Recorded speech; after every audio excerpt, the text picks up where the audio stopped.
मैं प्रज्ञा सिंह एडी राजकीय कन्या इंटर कॉलेज से एक बार पुनः गृह विज्ञान की कक्षा में आप सबका स्वागत करती हूँ। बच्चों, आज हम कक्षा 9 के अध्याय 14 संतुलित आहार, कुपोषण एवं कुपोषण जनित व्याधियों पर चर्चा करेंगे। बच्चों, इसके पिछले 2 भागों में हमने आहार के प्रकार, संतुलित आहार, उसकी विशेषताएं, उसके महत्व, उसको प्रभावित करने वाले कारकों एवं विभिन्न अवस्थाओं में संतुलित आहार की तालिकाओं का निर्माण किस प्रकार होता है, इन सब विषयों पर विस्तार से चर्चा की थी। आज हम उसी के क्रम को आगे बढ़ाएंगे और इस पाठ के तीसरे व अंतिम भाग पर चर्चा करेंगे।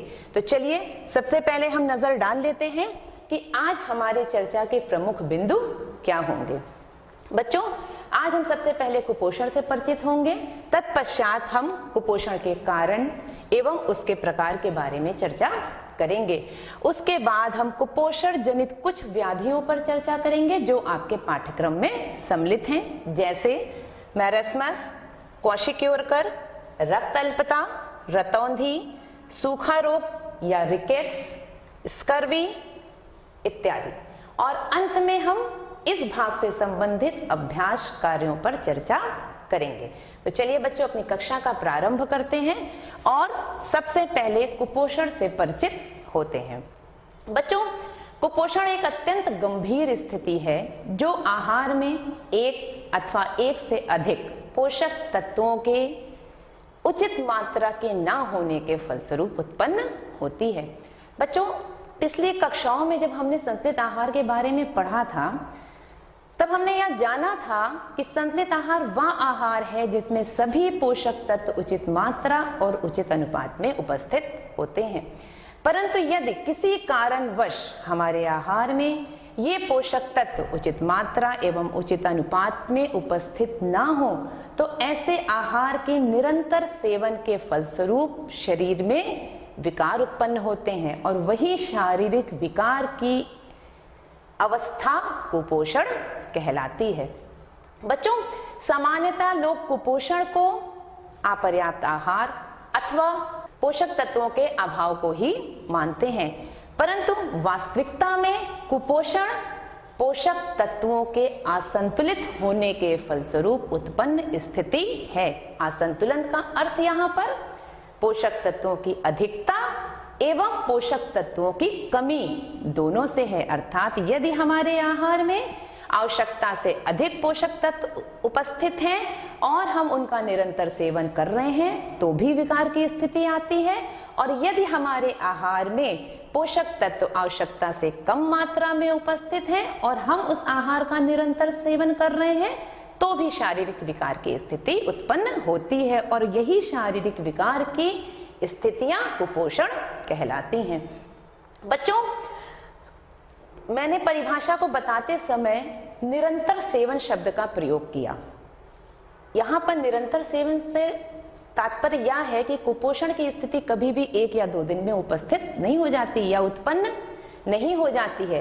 क्यों? क्योंकि जब मैंने आपको संतुलित आहार पढ़ाया था तब मैंने आपको उस समय यह बताया था कि संतुलित आहार में आपके स्वास्थ्य का संरक्षण करने की भी क्षमता होती है। अर्थात यदि हमें थोड़े समय के लिए किसी भी कारणवश आहार उपलब्ध नहीं हो पा रहा है तो भी हमारे शरीर में जो पोषक तत्व संचित हैं वह हमारी आवश्यकताओं की पूर्ति करते रहते हैं। परंतु यदि आहार उपलब्ध ना हो पाने की या आवश्यकता से अधिक आहार लेने की स्थिति निरंतर लंबे समय तक चलती है तो पोषक तत्वों में असंतुलन उत्पन्न हो जाता है और जिसके कारण ये कुपोषण की स्थिति उत्पन्न होती है।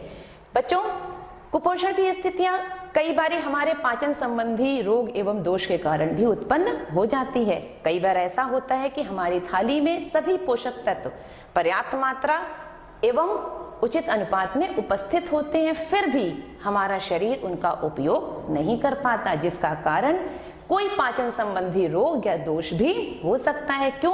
क्योंकि भोजन का उपयोग करने के लिए यह आवश्यक है कि उसका भली प्रकार से पाचन, अवशोषण एवं स्वांगीकरण हो, तभी उसका हमारी थाली में होना सार्थक होता है, अन्यथा वह हमारे लिए व्यर्थ है। क्यों? क्योंकि जब तक वह इस अनुरूप ना आए कि वह हमारे शरीर में विभिन्न कार्यों का संपादन कर सके, तब तक उसका हमारी थाली में होना व्यर्थ है। तो चलिए बच्चों, उम्मीद है कुपोषण से आप परिचित हो गए होंगे। तो अब उन कारणों के बारे में चर्चा कर लेते हैं जो कुपोषण को जन्म देते हैं।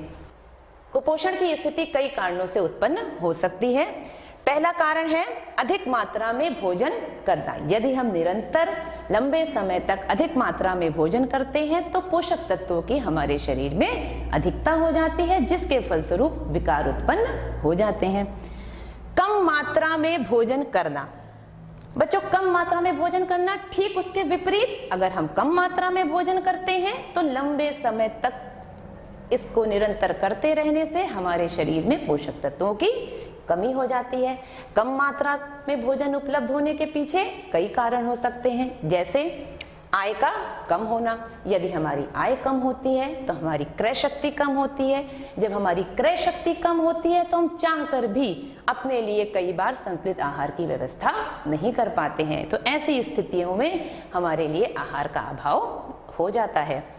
दूसरा कारण है पूरक आहार का देर से प्रारंभ होना। बच्चों, पूरक आहार वह आहार है जो 4-5 माह की अवधि में बच्चों को तरल अथवा अर्ध तरल अवस्था में दिया जाता है। बच्चों, जब बच्चे जन्म लेते हैं तो वो पूर्णतः माँ के दूध पर निर्भर करते हैं और साथ ही साथ उनके शरीर में कुछ पोषक तत्वों का संचय भी रहता है।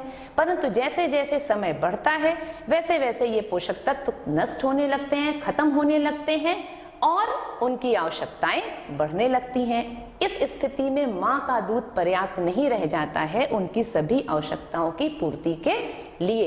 इसलिए आवश्यक हो जाता है कि 4-5 माह की उम्र से ही उन्हें पूरक आहार दिया जाए। यदि इस पूरक आहार को हम देर से प्रारंभ करते हैं तो उन बच्चों में पोषक तत्व की कमी देखने को मिलती है और विकार उत्पन्न हो जाते हैं।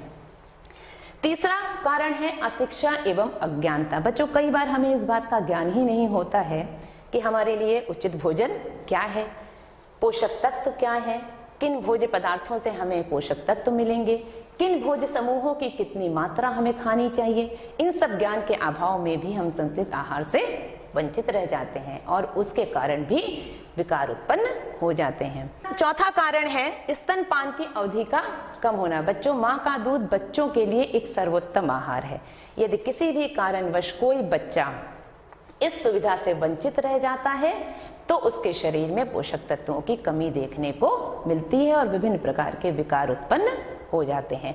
बच्चों, कुपोषण के कारण में तीसरा महत्वपूर्ण कारण है भोजन का असंतुलित होना, अर्थात हमारे भोजन में पोषक तत्वों की सही मात्रा सही अनुपात में ना होना। कुपोषण असंतुलित आहार के सेवन के फलस्वरूप ही उत्पन्न होता है, इसलिए भोजन का असंतुलित होना विकार की स्थिति उत्पन्न करता है। चौथा कारण है भोजन का अनियमित होना, अर्थात समय पर भोजन का न करना।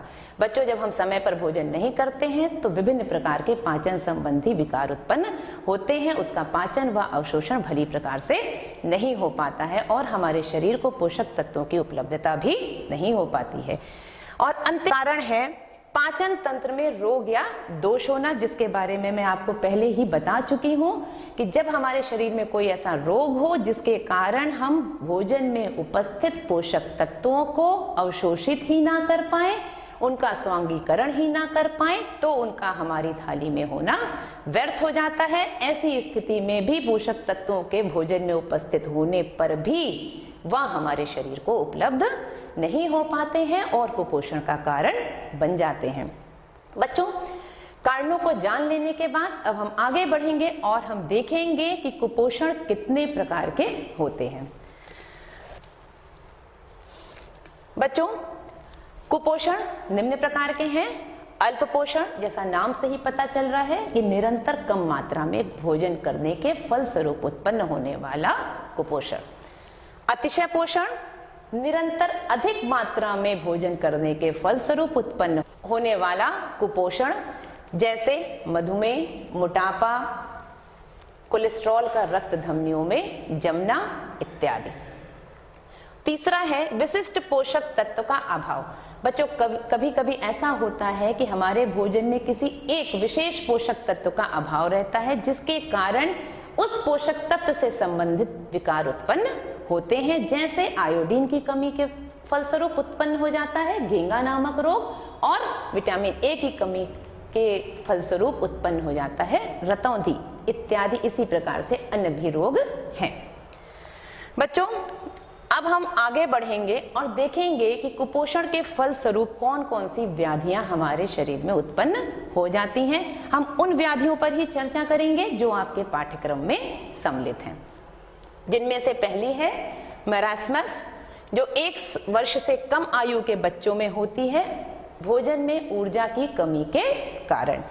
दूसरी क्वाशिक्योरकर, जो कि 1 साल से 5 वर्ष के बच्चों में होती है प्रोटीन एवं ऊर्जा की कमी के कारण।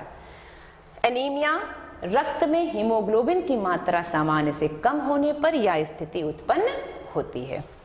सूखा रोग या विटामिन डी की कमी के कारण होती है, और बच्चों यह रोग बच्चों में पाया जाता है, क्योंकि बड़ों में विटामिन डी की कमी से जो रोग उत्पन्न होता है उसे हम ऑस्टोमलेशिया के नाम से जानते हैं। रतौंधी विटामिन ए की कमी के कारण से होने वाला रोग, और स्कर्वी विटामिन सी की कमी के कारण से होने वाला रोग। बच्चों अब हम इन्हीं रोगों पर विस्तार से चर्चा करेंगे, जानेंगे कि इन रोगों के उत्पन्न होने के क्या कारण हैं, इनका उपचार किस प्रकार से संभव है, और इन रोगों को हम किन लक्षणों से पहचान सकते हैं। बच्चों सबसे पहले हम चर्चा करेंगे मरास्मस पर। यह एक शैशवावस्था में होने वाला रोग है, अर्थात जब बच्चा जन्म लेता है उसके बाद यदि उसको पर्याप्त मात्रा में आहार नहीं मिल पाता है, यह रोग उत्पन्न हो जाता है। बच्चों आपको सबको पता है कि भोजन का प्रमुख कार्य है हमको ऊर्जा प्रदान करना और हमारे शरीर में वृद्धि एवं विकास करना, और हमें रोगों से लड़ने की क्षमता प्रदान करना।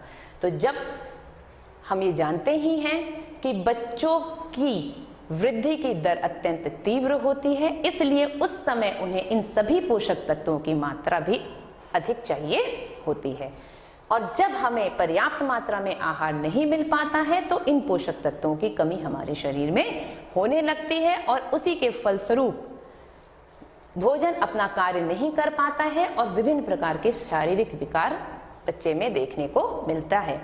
इसके पीछे कई कारण हो सकते हैं, स्तनपान न कर पाना बच्चे का, या उसकी अवधि का अत्यंत कम होना, पूरक आहार का देर से प्रारंभ होना इत्यादि। बच्चों जब मरास्मस होता है और ऊर्जा की मात्रा बच्चे को पर्याप्त मात्रा में नहीं मिल पाती है तो उससे क्या लक्षण प्रकट होते हैं, आइए अब हम उन पे चर्चा करते हैं। सबसे पहले वसीय ऊतकों का ह्रास। बच्चों हमारे शरीर में जो भी अतिरिक्त ऊर्जा होती है वह वसा के रूप में हमारे त्वचा के नीचे एकत्र रहती है, जिसका उपयोग हम उस समय करते हैं जब हमारे शरीर को अधिक मात्रा में ऊर्जा की आवश्यकता होती है और वह हमें अपने भोजन से प्राप्त नहीं हो पाती है। क्योंकि मरास्मस की स्थिति ऐसी है जिसमें बच्चे को पर्याप्त आहार नहीं मिल पा रहा है, तो इस कारण शरीर इन वसा का उपयोग करने लगता है और इन वसीय ऊतकों में ह्रास देखने को मिलता है। जो एकत्र वसा है वह नष्ट होने लगती है, अर्थात शरीर में वसीय ऊतकों का ह्रास होने लगता है। बच्चों की वृद्धि रुक जाती है क्योंकि अपर्याप्त आहार के फलस्वरूप जो है वृद्धि कर पाना संभव नहीं होता है। शारीरिक भार कम हो जाता है, मस्तिष्क की भी वृद्धि रुक जाती है।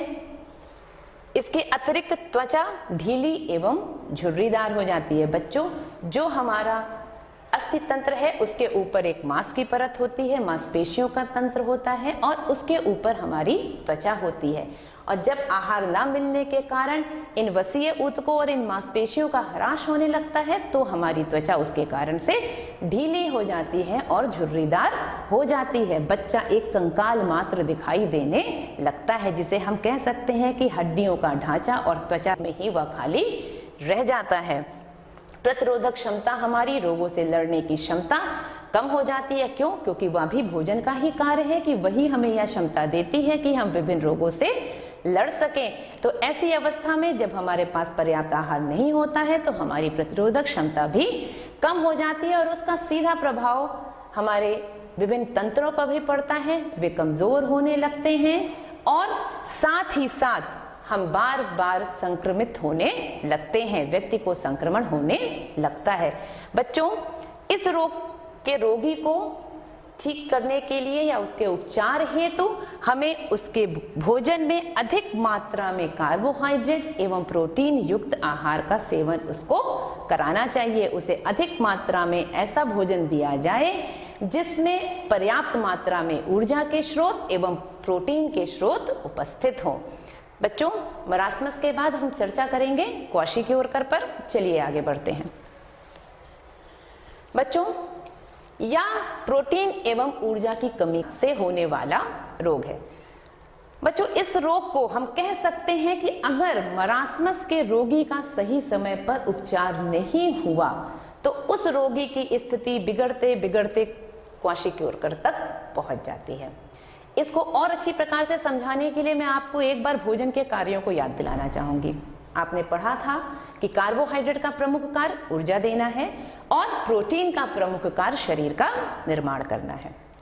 परंतु बच्चों, आप ये नहीं जानते हैं कि प्रोटीन में भी कार्बोहाइड्रेट के बराबर ऊर्जा देने की क्षमता है। अर्थात यदि कार्बोहाइड्रेट का 1 ग्राम 4.1 कैलोरी ऊर्जा दे सकता है तो प्रोटीन का भी 1 ग्राम 4.1 कैलोरी ऊर्जा ही दे सकता है। इसलिए जब हमारे भोजन में निरंतर ऊर्जा की कमी होती है तो हमारा शरीर इस प्रोटीन से ऊर्जा प्राप्त करने लगता है। क्यों? क्योंकि ऊर्जा प्राप्त करना आवश्यक होता है और शरीर को विभिन्न कार्यों के लिए ऊर्जा की आवश्यकता भी होती है। तो इस स्थिति में जो शरीर की मांसपेशियां होती हैं उनका क्षरण होने लगता है, वे नष्ट होने लगती हैं। ये मांसपेशियां प्रोटीन से ही निर्मित होती हैं और उनका क्षरण होने लगता है। वृद्धि एवं विकास रुक जाता है, बच्चे का भार कम हो जाता है, बौद्धिक क्षमता भी कम हो जाती है, शरीर के अंगों में सूजन आ जाती है। क्यों? क्योंकि हमारी कोशिकाओं में, हमारी ऊतकों में तरल पदार्थ एकत्र हो जाते हैं। ये तरल पदार्थ क्यों एकत्र हो जाते हैं? इसका भी कारण इन मांसपेशियों का क्षरण है, अर्थात प्रोटीन का स्वांगीकरण है। बच्चों, प्रोटीन के स्वांगीकरण चयापचय की प्रक्रिया में नाइट्रोजन युक्त पदार्थ उत्पन्न होते हैं और जब इन मांसपेशियों का क्षरण ज्यादा मात्रा में होता है तो ये नाइट्रोजन युक्त पदार्थ हमारी रक्त में सामान्य से ज्यादा हो जाते हैं, जिसके फलस्वरूप ऊतकों में और कोशिकाओं में तरल पदार्थ एकत्र होने लगता है और यह स्थिति उत्पन्न हो जाती है। बच्चे का पेट आगे निकला हुआ दिखाई देने लगता है, चेहरा सूज के गोल चंद्रमा की जैसा दिखाई देने लगता है, हाथ पैर दुर्बल हो जाते हैं। बच्चों, इसलिए क्वाशिक्योरकर का सीधा संबंध मरासमस से है। यदि बच्चे को शुरू से पर्याप्त मात्रा में आहार मिलता रहता है तो यह स्थिति उत्पन्न नहीं हो पाती है। इसलिए यह दोनों रोग कहीं ना कहीं आपस में एक दूसरे से संबंधित हैं। इसलिए यह आवश्यक है कि प्रत्येक बच्चे को संतुलित आहार दिया जाए। इस रोग के रोगी को हमें अधिक मात्रा में प्रोटीन युक्त आहार देना चाहिए। प्रोटीन युक्त आहार से मतलब है जैसे दूध, दूध से बने भोज्य पदार्थ, अंडे, मांस, मछली, दालें एवं फलियां। बच्चों, इसके बाद हम आगे बढ़ते हैं और तीसरी व्याधि की तरफ आते हैं जिसका नाम है रक्त अल्पता अथवा एनीमिया। बच्चों, नाम से ही पता चल रहा है रक्त अल्पता अर्थात रक्त की कमी, और सामान्यतः लोग इसे इसी भाषा में लेते हैं कि रक्त अल्पता का अर्थ रक्त की कमी, जबकि वास्तविकता में यह रक्त की कमी नहीं है, या रक्त में उपस्थित हीमोग्लोबिन की मात्रा का सामान्य से कम हो जाना है। अर्थात प्रत्येक व्यक्ति के रक्त में एक सामान्य हीमोग्लोबिन की आवश्यकता होती है। यदि वह सामान्य हीमोग्लोबिन आवश्यकता से कम हो जाता है तो वह स्थिति एनीमिया कहलाती है। और इस हीमोग्लोबिन का प्रमुख कार्य गैसों का विनिमय करना है। गैसों का विनिमय अर्थात फेफड़ों में आई ऑक्सीजन को ऊतकों तक पहुंचाना और ऊतकों में श्वसन के फलस्वरूप उत्पन्न कार्बन डाइऑक्साइड को वापस फेफड़ों तक लाने का है। और यही कारण है इस हीमोग्लोबिन की कमी के कारण व्यक्ति को सांस लेने में कठिनाई होने लगती है। ऑक्सीजन की कमी के कारण उसे कमजोरी लगती है। त्वचा का रंग पीला पड़ने लगता है। क्यों? क्योंकि ये हीमोग्लोबिन लाल रक्त कणिकाओं पर उपस्थित होते हैं और ये लाल रक्त कणिकाओं का लाल रंग भी इसी हीमोग्लोबिन के कारण है। तो जब हीमोग्लोबिन की मात्रा कम होती है तो त्वचा का रंग पीला दिखाई देने लगता है, जिसे आप अपनी आंखों के अंदर निचले हिस्से में साफ स्पष्ट देख सकते हैं। थकान का अनुभव होता है रोगी को, सर दर्द रहता है उसका और भूख में भी उसकी कमी देखने को मिलती है। बच्चों, इस रोग के रोगी को भोजन में अधिक मात्रा में लौह तत्व एवं विटामिन B12 युक्त आहार का सेवन करना चाहिए। विटामिन B12 युक्त आहार क्यों? क्योंकि विटामिन B12 एक ऐसा विटामिन है जिसकी कमी से हमारे शरीर में लाल रक्त कणिकाओं की ही मात्रा कम हो जाती है, और जब लाल रक्त कणिकाओं की मात्रा कम हो जाती है तो उस पर हीमोग्लोबिन की मात्रा स्वतः ही कम हो जाती है और वह भी एक अनीमिया की स्थिति को जन्म देता है, या एक विशेष प्रकार की अनीमिया को जन्म देता है जिसे हम पर्नीशियस अनीमिया कहते हैं। बच्चों, अब हम आगे बढ़ते हैं और अगली व्याधि की तरफ नजर डालते हैं जिसका नाम है रतौंधी।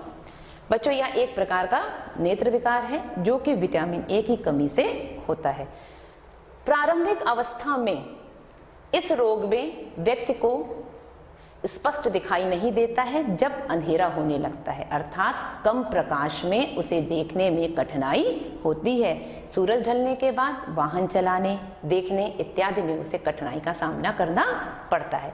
यदि प्रारंभिक अवस्था में ही इस रोगी को विटामिन ए युक्त आहार का सेवन कराया जाए तो इस रोग का उपचार संभव है, परंतु जैसे जैसे रोग बढ़ता जाता है तब आवश्यकता पड़ने पर हमें विटामिन ए के इंजेक्शंस भी रोगी को देने पड़ते हैं। क्यों?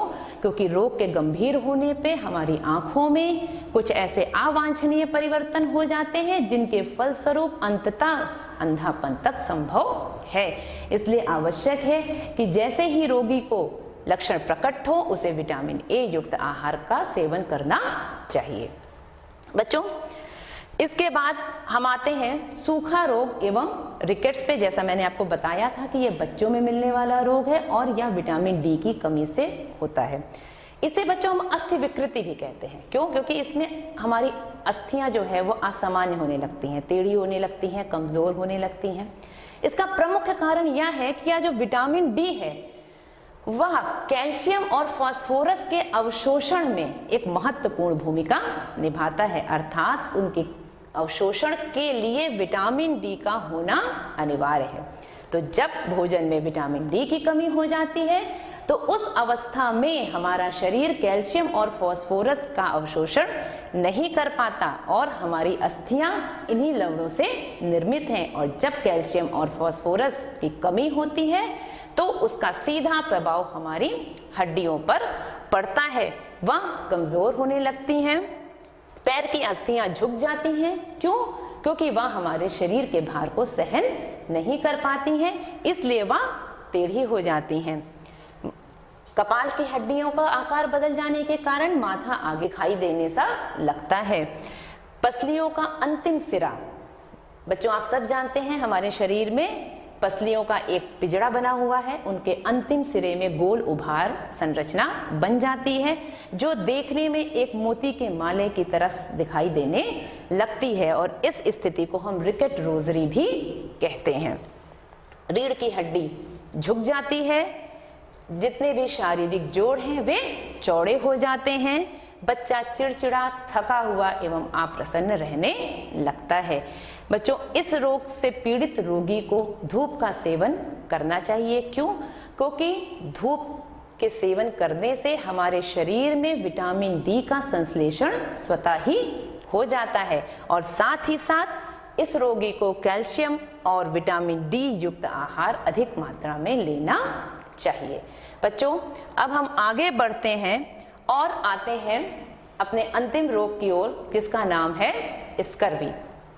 बच्चों यह विटामिन सी की कमी से होने वाला रोग है और यह बच्चों वयस्कों किसी में भी देखने को मिल सकता है।